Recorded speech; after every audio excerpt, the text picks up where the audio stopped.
so corrupt. She got kicked off the Watergate Commission. How corrupt do you have to be?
President Trump hosted the country's top military commanders and their partners last night at the White House for dinner. Summoning reporters, telling them this was the calm before the storm. President Trump made this puzzling comment.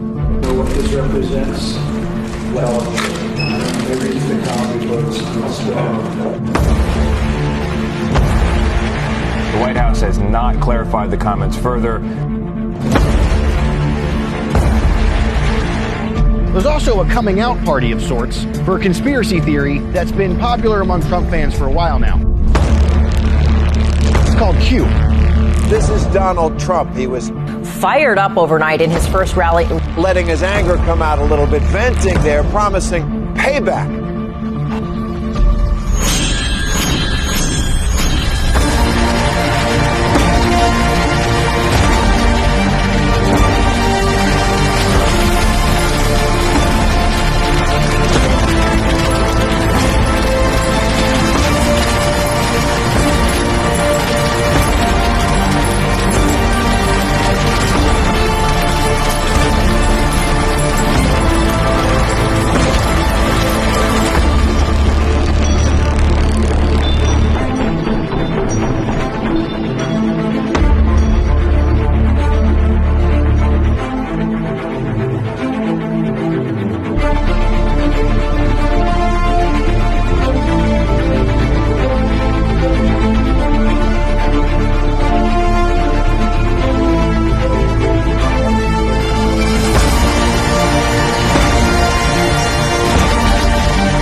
And I want you all to know that we are fighting the fake news. It's fake, phony, fake.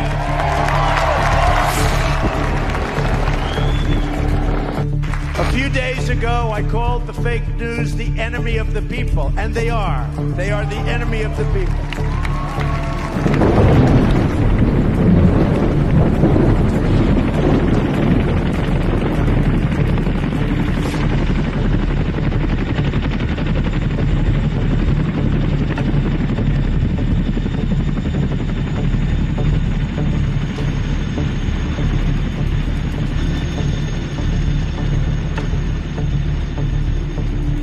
We have an army of digital soldiers. What we are now, what we call, I call them, because this was an insurgency, folks. This was run like an insurgency. This was irregular warfare at its finest in politics. And that story will continue to be told here. But we have what we call citizen journalists. Okay? Because the journalists that we have in our media did a disservice to themselves, actually more than they did to this country. They did a disservice to themselves because they displayed an arrogance that is unprecedented. And so the American people decided to take over the idea of information. They took over the idea of information, and they did it through social media.